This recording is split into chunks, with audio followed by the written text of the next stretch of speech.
Nos encontramos en el Salón de la Fama del Deporte Callellano con esta figura insigne llamado Maelo González. Él ha sido narrador de béisbol, de baloncesto y otros deportes por más de 44 años, también historiador, y nos tiene una serie de anécdotas que estaremos compartiendo aquí con ustedes. Pues, buenos días, un placer de verdad, me sorprendió un poco la llamada, porque no, aquí la historiadora es Aida Mendoza, pero me sorprendió agradablemente y es un placer conocerles y estar por aquí con ustedes dialogando. Precisamente a nosotros nos gusta entrevistar personas bien versátiles y completas como usted, que no solamente se ha dedicado a narrar deportes, también usted me habló de una anécdota de Diplo, de Ramón Ortiz de Rivero aquí en Calley, al igual que usted ha estado también envuelto en música como la Tuna de Calley, que ha hecho historia en la música puertorriqueña, y usted también tengo entendido que le compuso algunos números. Bueno, sí, de hecho, mi pasión mayor no es el deporte, es el arte, pero donde más actividad he podido realizar es en el deporte, porque de niño, en mi hogar, mi abuelo tenía un radio bien grande con una batería Rayovac amarilla, más grande que el radio, y escuchaba los juegos de béisbol profesional. Él era fanático de los Criollos de Cagua, y como él y yo teníamos una guerra pequeñita, tendría 8 años, yo escuchaba los juegos y me enamoré del equipo de Santurce y de su narrador, Pito Álvarez de la Vega, José Álvarez de la Vega, que había sido jugador profesional en los años 40, y siempre me apasionaba jugar el juego. Yo después residí muchos años en un residencial público, Luis Muñoz Morales, en Calley, donde todo el mundo se jugaban todos los deportes, porque teníamos el privilegio de que a los residenciales, por la razón por la que los construyeron, no nos facilitaban muchas cosas, nos prestaban guantes, bolas, teníamos un parque, teníamos una cancha del residencial, teníamos una biblioteca, un lugar de reunión. Éramos privilegiados en ese tiempo, contrario a lo que la gente pueda pensar. Y ahí me enamoré de todos los deportes, especialmente del béisbol. Como era cangrejero, pues la figura cimera en mi vida era Rubén Gómez y Peruchín Cepeda. Tuve la oportunidad de conocerlos ambos personalmente, más a Rubén Gómez en un espacio en San Juan que se llama Sayas, en la Roosevelt, y allí dialogué con Rubén, su hijo vivía aquí en Calley, y pues siempre busqué la oportunidad de algún día narrar, porque no tenía las habilidades para jugarlo el juego, hasta que me dieron la oportunidad en 1979 en el pueblo de Comerío, narrando 3 entradas. Había un narrador para 6 entradas, yo narraba tres. Y ese mismo año, en 1979, despiden al narrador de Calley, a quien yo le había pedido una oportunidad. Y entonces me traen a mí a narrar la serie final contra los Bravos de Sidra, que es una rivalidad antológica, podríamos decir. Y Calley derrotó a Sidra 4-0. Calley ese año emergió como el subcampeón nacional. En el 1980, año siguiente, yo comienzo como narrador de Calle con la dicha que Rolo Colón, la figura cimera en el deporte de Calle, junto a Piculín y otros, conectó el hit 500, que en aquellos tiempos era una cifra icónica.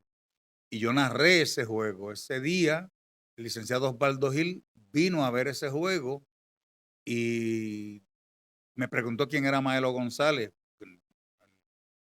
Y cuando yo le dije que era yo, se sorprendió un poco, porque mi vestimenta era los tiempos hippie, tenía pelo largo, barba y demás. Pero nada, me dijo que le gustaba mi transmisión, y 2 años después me invitó a ser parte del equipo nacional, porque ya no lo hacen, ahora se narra desde de una cabina viendo los juegos por televisión, pero antes el narrador del equipo nacional viajaba con el equipo, era parte de la delegación, y tuve la oportunidad de visitar diferentes países como narrador del equipo nacional junto a Osvaldo Gil. Y de ahí hacia acá, pues han pasado ya 44 años, donde he narrado eventos importantes en la historia de Calley, como los campeonatos nacionales. Después del 45, Calley llega campeón en el 86, muchos años sin ganar un campeonato. Fue a una serie final nacional. En el 45 Calley no fue a una serie final nacional, aunque la gente no lo crea. Calley jugó la semifinal nacional contra el equipo Las Mesas de Mayagüez. Terminada esa serie, se iba a jugar la final contra Vega Baja, pero el lanzador estelar de Vega Baja se quedó, era Marino Mercante, se quedó en una serie que jugaron en Nueva York y Vega Baja decidió no jugar sin su lanzador estelar. Por lo tanto, nunca se jugó una serie final nacional. Fue declarado campeón el equipo de Calley. Pero ya en el 86 sí se jugó la final nacional contra el equipo de Utuado y Calley los derrotó 4 victorias por 0. Y de ahí en adelante Calley siguió ganando subcampeonatos. Calley es el líder en Puerto Rico en subcampeonatos nacionales, pero no llegaba a ese momento cumbre del campeonato nacional.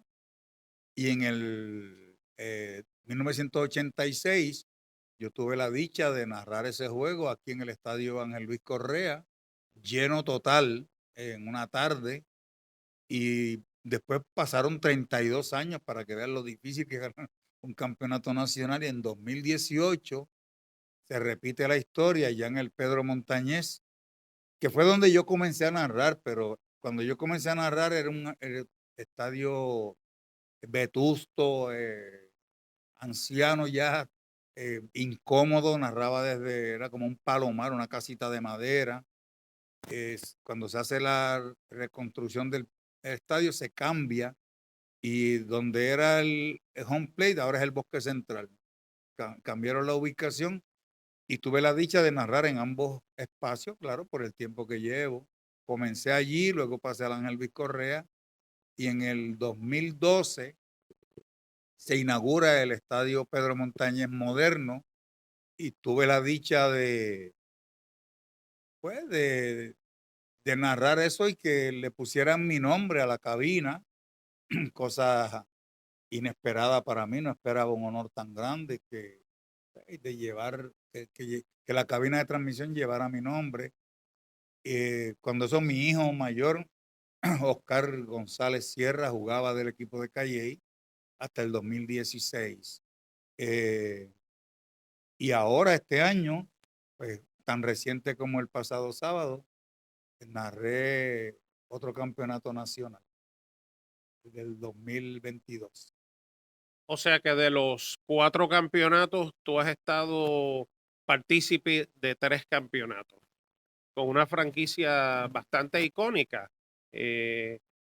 Cuando se habla de la AA, pues se habla de Sidra, se habla de Junco, se habla, sí, se habla de estos equipos que están todos los años en el Carnaval de Campeones, pero muy cierto que Calley siempre está tocando las puertas y si no gana, está cerca, exacto, está muy cerca. Es correcto. Y no solo eso, sino que Calley tiene la fanaticada más numerosa. Hay gente que quiere decir que es la mejor.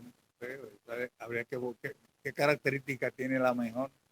Pero en términos numéricos, Calley tiene la fanaticada más numerosa desde los años 70. En los años 70, el juego de estrellas que fue instituido por Osvaldo Gil, eso no existía antes, se celebraba en el estadio que más asistencia tenía hasta el momento que se celebraba. Y todos los años era en Calley. Hasta que cambiaron las reglas, porque Calley siempre iba a tenerlo. Luego Yabucoa en los años 90 rebasó a Calley en asistencia en algunos años. Y ahora nuevamente Calley tiene las mayores asistencias en sus juegos locales, aunque distan mucho de la asistencia de los años 80 y 90. En los años 80 y 90 asistía mucha más gente de la que asiste ahora. De hecho, los juegos finales de sección no se podían celebrar en los estadios de su pueblo. Había que jugarlos en Caguas o en Bayamón o en el Paquito Montaner. De hecho, en el 94, que es la serie más recordada, aunque Calley no quedó campeón en la serie más recordada, porque fue contra Yabucoa, eran dos equipos que todos sus jugadores están en el recinto de Inmortales, los de Calley y los de Yabucoa. Serie llegó a 7 juegos, Calley ganó todos sus juegos locales en Ponce, Yabucoa ganó todos sus juegos locales en Bayamón, incluido el séptimo juego, y ahí quedaron campeones. Y en la federación, en la pared, la foto que cubre una de las paredes es de la asistencia a ese estadio, porque es la asistencia más alta en la historia de la pelota AA.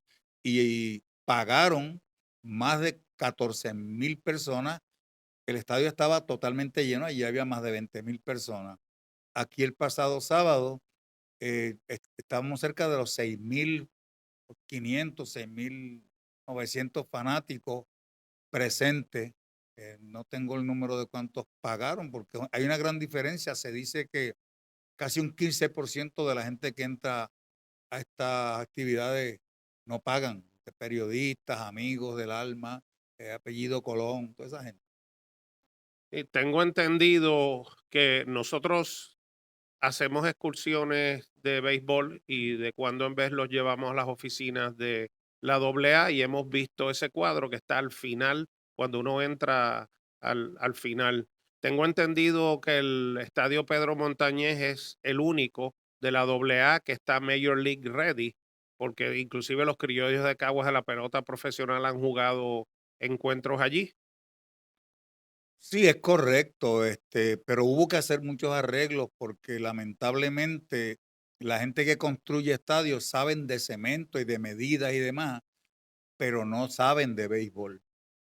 Y por ejemplo, el camerino, el piso es en cerámica, cuando los pisos de los camerinos deben ser en madera o por lo menos tener alfombra porque los jugadores usan gancho. Y lo mismo pasaba con con el dogout, donde los muchachos y tuvieron que cambiar el piso allí para que Major League lo aprobara. Las medidas son perfectas, la iluminación, la luminaria, todo. Es un estadio muy cómodo. Y la cabina de transmisión, que me honro en que lleve mi nombre, es más cómoda que todas las cabinas de Grandes Ligas. En Grandes Ligas no hay una cabina más cómoda y con más facilidades que la que tiene el Pedro Montañez de Calle, porque no se hizo para una cabina de radio, se hizo con otro propósito, de un palco para gente pues, distinguida que viniera al juego, y a instancias mías se cambió, el alcalde me dio la potestad de darle recomendaciones, y todo lo que hay allí yo le dije cómo había que hacerlo, tuvieron que gastar bastante, pero qué bueno que me complació porque nuestro alcalde escucha mucho a la gente, aun cuando no esté de acuerdo con él. Es una persona que tiene un gran oído para el pueblo, por eso lleva tanto tiempo en la poltrona, y escuchó los reclamos y ahora tiene la cabina más cómoda no solo de todo Puerto Rico, y mejor que todas las de Grandes Ligas. Eso es mucho decir. Las cabinas son espacios pequeños. Bueno, tú has estado en las Grandes Ligas y has visto que son espacios pequeños. Aquí no. Aquí es una sala completa, con nevera, con aire acondicionado, con asientos para el que quiera estar allí escuchando el juego y viéndolo y escuchándolo a la vez, que es una experiencia que yo no sabía que era tan grandiosa hasta que un pelotero de mucha experiencia me lo narró. Me dijo lo que se sentía estar en una cabina viendo un juego y escuchando a la vez lo que un narrador dice de lo que está ocurriendo allá. Y yo pues me he preparado bien para tratar de hacer ese trabajo en excelencia y escribí un libro sobre eso que se titula El arte de narrar béisbol, porque entiendo que no es solo una destreza, narrar es un arte, es combinar la emoción que debe sentir el que escucha con el uso de la palabra, con la combinación de palabras, de frases, de estilos de narración, para que el que escucha no solo se entere, sino que disfrute. Por eso yo le llamo arte y por eso escribí ese libro y le puse ese título, El arte de narrar, que tengo una copia por ahí, porque me dijiste que te gustaban los libros y quizás podamos mostrarla ahorita a la cámara. Ahí nos lo consigue, ¿verdad? Eh, ¿Qué otro narrador ha hecho una grata influencia, ha sido, me imagino, personas como Felo Ramírez, Ramiro Martínez, Ernesto Díaz González, Pito Álvarez, ¿verdad? ¿Qué otras personas han hecho una influencia, o sea, un buen ejemplo en tu trabajo? Bueno, todo el mundo quiere decir que su influencia es o Pelo Ramírez, que quizás es el más icónico, y Héctor Rafael Vázquez. La persona, la influencia mayor que yo tuve como narrador se llama Pito Álvarez de la Vega. No solo porque fue el primero que escuché y porque narraba para el equipo al que yo admiraba, sino porque había sido pelotero y describía las jugadas con, con la destreza de una persona que jugó el juego. Obviamente siempre uno recibe influencias de otros, como el mejor que yo he escuchado se llama Héctor Rafael Vázquez, que precisamente el primer juego de béisbol que narró Héctor Rafael Vázquez lo narró en Calley, en el Pedro Montañés, en 1958. Después que Héctor Rafael Vázquez narró esos juegos en Calley, porque narró la temporada, es que Caguas le da trabajo, porque es su pueblo y su hermano fue apoderado, por cierto, que era doctor. Y Johnny. Johnny. Johnny. Pues de ahí Héctor Rafael se convirtió en el modelo a seguir por muchas razones. Primero que tenía una voz privilegiada, que eso hay narradores excelentes, no los ayuda la voz. ¿Se acuerda el bateador de distancia, frecuencia? Pero hay otras cosas que mucha gente pasa por alto. Héctor Rafael trataba de no usar frases en inglés. Por ejemplo, él no decía out, él decía fuera el hombre. Decía guardabosques, nunca decía outfield. Algunas, pues obviamente, strike y bola, tenía que decirla, pero por ejemplo, y a swing completo, porque swing es una palabra en inglés. Pero son muy pocas las palabras en inglés que usaba Héctor Rafael Vázquez. ¿Se acuerda lo de la un 16 de la zona de strike? Sí, era extraordinario. Yo leí cómo él aprendió eso.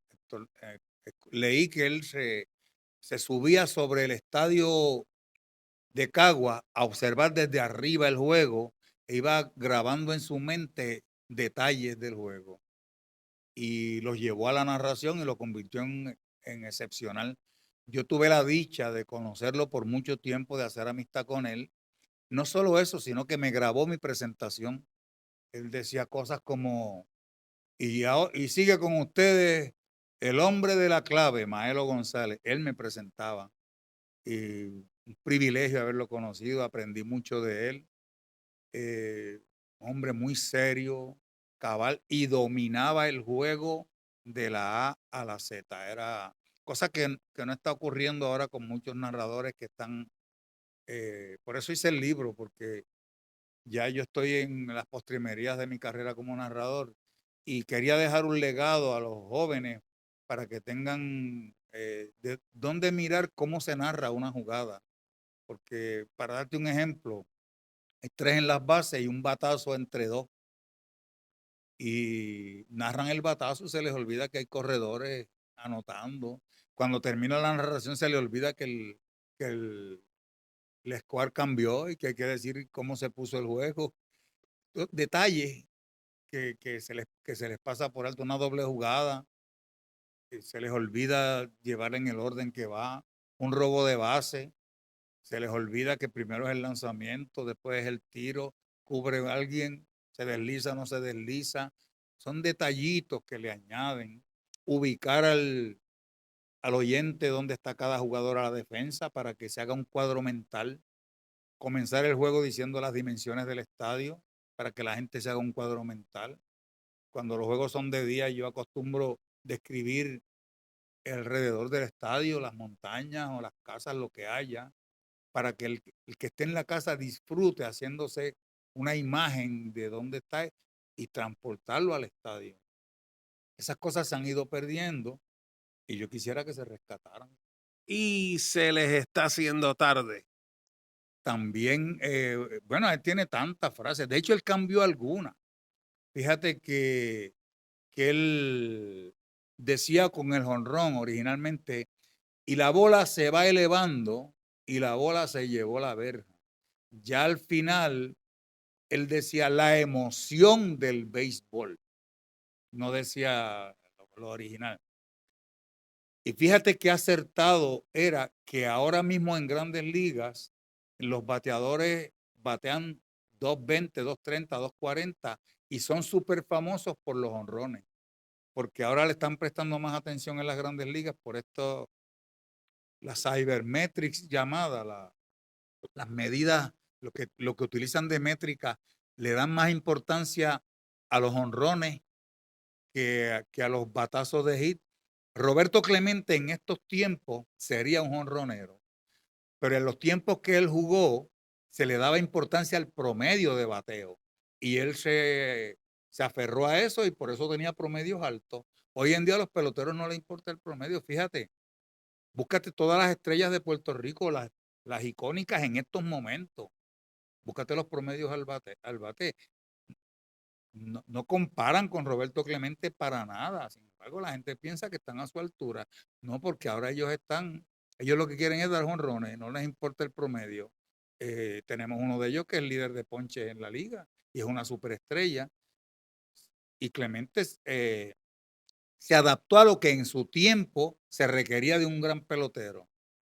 Si estuviera en estos tiempos, se hubiera adaptado a los honrones y los daba también, porque bastantes que dio. 240 me Y parece. entonces Héctor Rafael Vázquez como que identificó eso a tiempo y empezó a decir la emoción del béisbol, que la emoción del béisbol es el jonrón y el ponche. Los Reyes ahora, los lanzadores lanzan para ponchar, por eso son tan famosos los que tiran a 98 millas. Y hay otros que ganan muchos juegos, no son tan famosos porque no lanzan 98 millas. Y, y, eh, y bueno, Héctor Rafael era muy especial. Eh, yo no uso frases de ningún narrador. Desde que empecé, intenté crear las mías sin apresurarme. Van naciendo con el juego. Por ejemplo, en Guaynabo, en el Estadio Viejo, la distancia entre el, el- la caja de bateo y el dugout es bien larga. Y yo narrando en ese estadio vi una vez un hombre que se ponchó. El tiempo que le tomó llegar desde la caja de bateo hasta el dugout y pensar que le faltaban 8 bateadores para poder volver a batear. Y se me ocurrió que cuando se ponchan, yo digo, y se le acabó el turno, porque no va a haber otro turno hasta que bateen 8 más y tener que ese trayecto tan largo sufriendo un ponche, pues se le acabó frases como esa. La otra frase que más conoce el pueblo mía es saboreando el pirulí, porque cuando yo era niño pasaba por la calle un hombre vendiendo pirulí. Decía, pirulí por el chavo y la botella, porque si tú guardabas las botellas de malta o de cerveza, los que bebían cerveza, él te las cambiaba por un pirulí, porque después él vendía la botella. Y lo que la gente usa como pirulí ahora no es un pirulí, eso es un pilón. El pirulí era pastoso y el gusto que yo le veía en la cara al que se saboreaba el pirulí era espectacular y yo quería comparar el gusto de una victoria con el saborear un pirulí. Y empecé a usar en los años 80 la frase saborear, cuando Calle está ganando, por ejemplo, el último juego. El juego 7 carreras por 2, saboreando el pirulí los Toritos de Calle. Y así han nacido otras frases en diferentes instancias del juego que se han ido haciendo conocidas. Por ejemplo, yo nunca digo la lomita. Héctor Rafael Vázquez decía la loma de los suspiros, porque ahí es donde más se suspira. Pero el cuadro del béisbol es un día, bueno, el estadio es un diamante, tiene la forma de un diamante y la parte más alta es donde lanza el lanzador. donde él se prepara, y yo le llamo lo alto del diamante. Está en lo alto del diamante. Otra frase es el término, la gente busca la señal, los lanzadores. No buscan la señal, es una clave. Ellos tienen una clave entre ellos. Y el lanzador observa varias señales que forman una clave y ahí deciden lo que le van a lanzar al bateador. Y yo nunca digo busca la señal, yo digo observa la clave.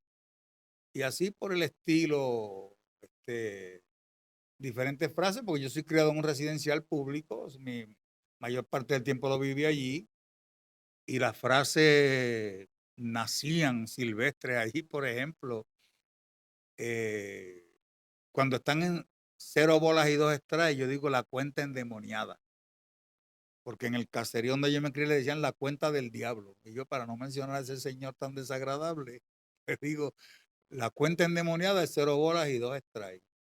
Y así es que van naciendo las frases. En el libro le digo a los muchachos que comienzan, no, no tienen que forzar frases, ni desde el primer año tener 5 frases. En el juego van a ir naciendo como tú lo sientas.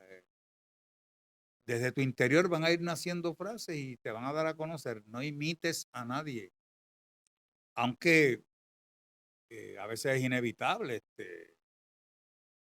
Hay que imitar a los buenos nada más. Como hacen los poetas, ningún poeta se roban las frases y se roban las palabras y producen con lo que roban, pero producen cosas hermosas robándole palabras a otros y así crean poesía.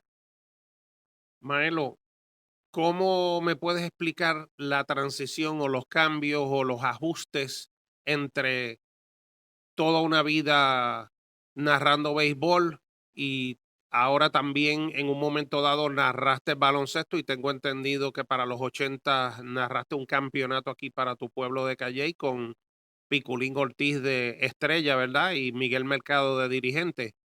Bueno, fue en los 90.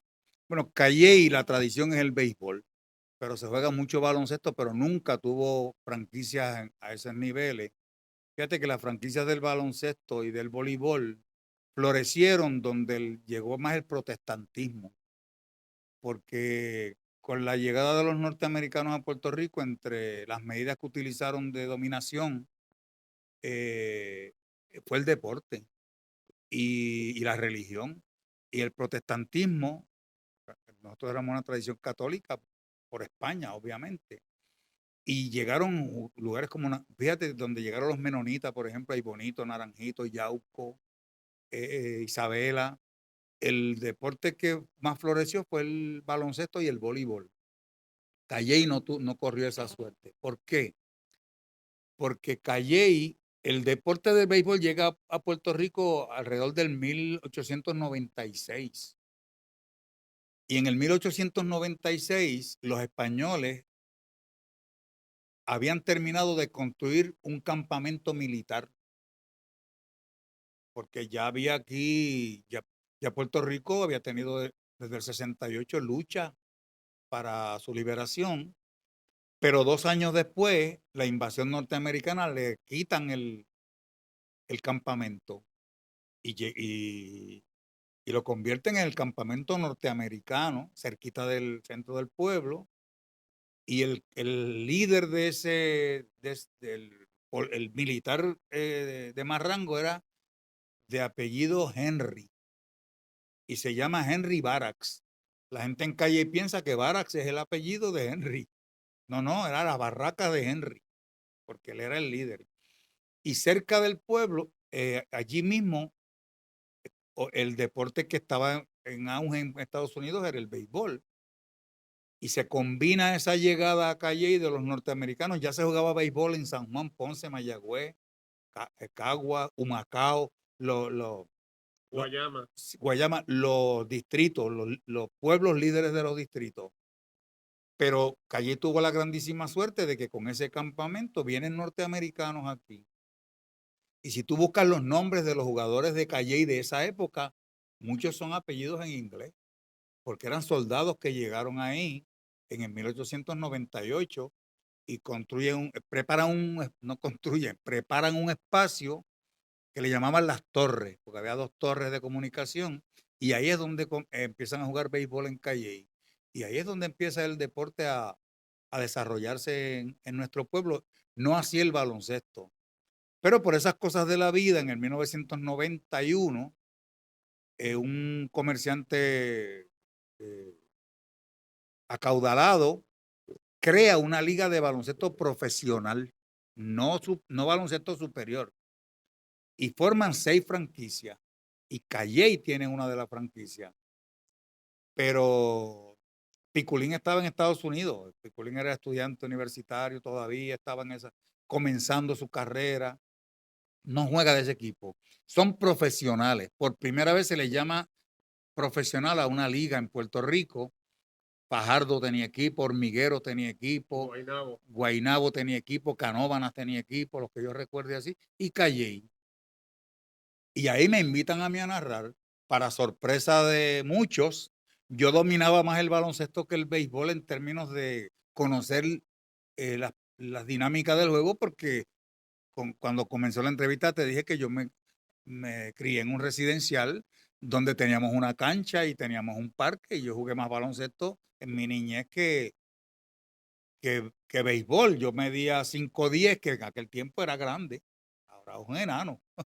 Pero en aquel tiempo, a medir 5'10", yo jugaba centro de mis equipos de 14, 15, 16 años. Y cuando yo empecé a narrar baloncesto, la gente se sorprendió mi dominio del juego. Y era porque yo jugué más baloncesto que béisbol. Hicimos una transmisión que gustó mucho. Años más tarde, el equipo de Ay Bonito, que había sido campeón nacional en el 1986, que también fue un traslado de otro equipo con Cachorro Santiago, Willy Meléndez. Wilito Meléndez, bueno, formaron un gran equipo. Y Charlie Bermúdez de Charlie dirigente. Bermúdez, Rolando Fraser, que era la estrella. Panameño, sí. Pues ese equipo lo mudan a Calley, y como ya yo tenía la experiencia del baloncesto profesional, pues me contratan también como narrador, y narré varias temporadas del baloncesto BSN, que es como se llama ahora. Pero entonces después Calley decide hacer un equipo de liga puertorriqueña, que era una liga bien popular en Puerto Rico, ya no lo es tanto, y ahora tienen unas reglas muy especiales, pero en esos tiempos las estrellas del baloncesto superior jugaban la puertorriqueña, ahora no. Ahora si juegas BSN no puedes jugar en la puertorriqueña. Y Piculín y Fico López vienen a ser parte de ese equipo, entre otras estrellas. Y Calley gana el campeonato nacional en Yauco con Piculín como estrella. Piculín tiene la gran oportunidad de algún día ponerse una camiseta con el nombre de Calley en su pecho. Y yo tuve la grandísima suerte de narrar juegos de Piculín, narrar el campeonato nacional. Dato que te quiero dar es que cuando regresamos de Yauco a Calley, había como 75 personas esperándonos para celebrar. Yo te invito a que vengas el sábado aquí para que tú veas cómo se celebra un campeonato de la AA. Se cae el pueblo, es una cosa que uno no puede ni creerlo, para que vea el arraigo del béisbol en Calley, que el alcalde ha entendido, y qué bueno que lo ha entendido, muchos no lo entienden, que el béisbol no es un juego nada más.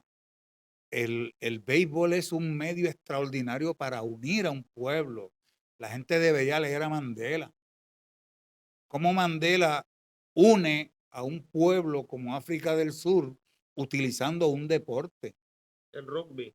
Desde que salió de la cárcel, él buscó en su mente privilegiada cómo yo uno a este pueblo, y encontró el deporte. Y en Calley, en las gradas, 6,000, 7,000 fanáticos, nadie le importa si el del lado es de partido que es, ni la religión, ni el estatus social.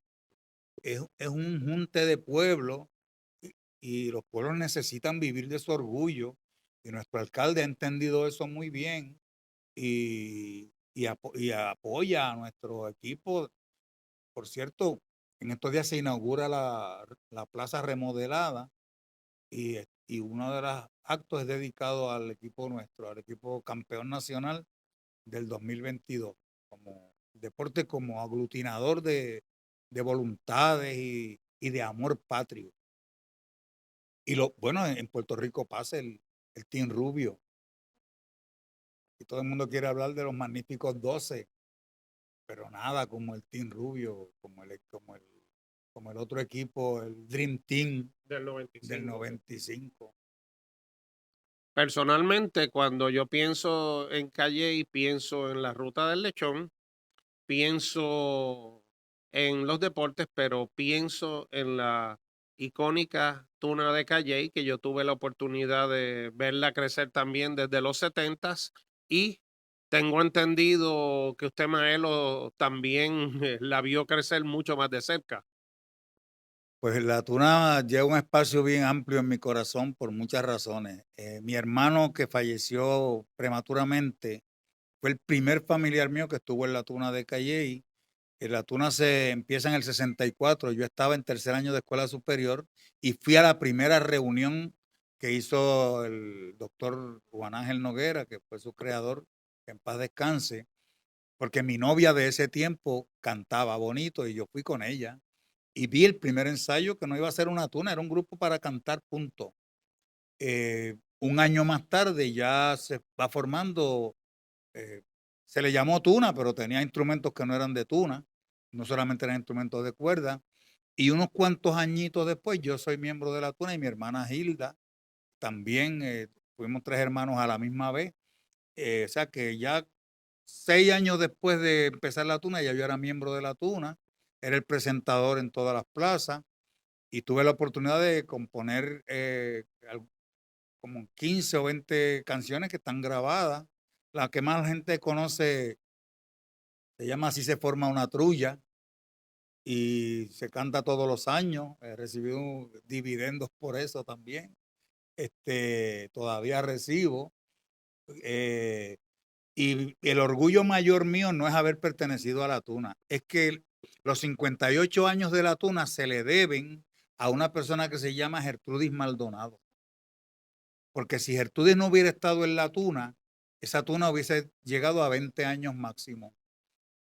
Pero Gertrudis yo la llevé a los 12 años a la tuna a tocar mandolina. Ella no sabía tocar mandolina. Yo le enseñé una introducción para cantar en la plena calle. Y mandolinistas se fueron porque yo era maestro de ella de séptimo grado. Y mandolinistas se fueron y yo le dije, mira, esta nena tiene habilidad, pruébala. Y Gertrudis entró a la tuna junto con otra compañera de Dakota, dos niñas de 12 años, que los padres me las encargaban para yo llevarlas y traerlas a las actividades. Y Gertrudis desde los 12 años está en la tuna y es la persona que ha servido de nudo de generaciones en generaciones en generaciones para que la tuna cumpla 58 años. Sin temor a equivocarme, puedo decirte que la persona que ha mantenido esa tuna después de la ausencia de Juan Ángel Noguera se llama Gertrudis Maldonado y todavía está en la tuna, es una doctora en psicología, yo la amo como a una hija. Eh, Estos días cumplió años y yo me regocijo con los cumpleaños de Gertrudis porque qué bueno que lo puedo decir por aquí. Los 58 años de la tuna se le deben a lo que ha hecho Gertrudis Maldonado con ella. Le dicen Gigi y esas cosas. Muchos sopones desde las 2 de la mañana, ¿verdad? Pues mira, déjame, como sé que hay un poquito de prisa, nosotros grabamos, ensayamos 11 canciones para un disco de la compañía Velvet, que era quien producía los discos, Paquito Cordero y Velvet. Y cuando fuimos a la grabación, nos dijeron que faltaba un número más, que tenían que ser 12, 6 por cada lado, porque era el acetato, que era un disco AB, lado A y lado B. Y Noguera, su creatividad inmensa, nos cantó un corito. A las 2 de la mañana nos comimos un sopón y se nos pegó un dolor allá para la madrugada, que fue algo que había ocurrido. Y entre el grupo empezamos a sugerirle estrofas. ¿Qué te parece si le pones esto? ¿Qué? Y él iba componiendo, componiendo, y allí mismo, por eso la introducción es tan simple, porque no había tiempo para hacer una introducción rebuscada y demás. Y allí se grabó con esas cosas que pasan en la vida, que no solo fue el éxito del año, ha sido el éxito de todos los años. La gente conoce a Calle por a las 2 de la mañana nos comimos un lechón y se nos pegó un dolor allá por la madrugada. Y la cosa esa del gallo y la gallina, que ha sido algo inmenso para Calle, con la dicha también que la Navidad que se canta en Puerto Rico, la mayoría de los números ahora que los escribió otro callellano que fue parte de esa tuna, que es Herminio de Jesús, que canta la canción, la trulla, el coquí, imagínate, también salió de ahí, de la tuna de Calle. Herminio, ellos formaron lo que se llamó la tuna taurina, con Caratini. La tuna taurina tenía mucho más talento que la tuna estudiantina, porque eran músicos ya hechos. Y de ahí salen los cantores de San Juan con Caratini y Herminio de Jesús. Y de ahí es una historia nacida en Calley, en la tuna taurina, porque los que pertenecían a la tuna de Calley, al graduarse de cuarto año, no podían seguir en la tuna. Se hacía de estudiar, era estudiantina. Entonces formaron la taurina, que ya podían estar con los que se iban de la tuna de Calley y músicos ya formados de Calley, forman la taurina, musicalmente muy superior. Y de ahí, Caratini, que era mandolinista en la taurina, forma los Cantores de San Juan como su director. Y hoy en día su esposa, su viuda, es la directora. Y de ahí surge la figura de Herminio de Jesús, que empieza a componer para los cantores. Y Herminio tiene cientos y cientos de canciones muy famosas, o sea, que en Calle se canta Navidad. Muchas gracias.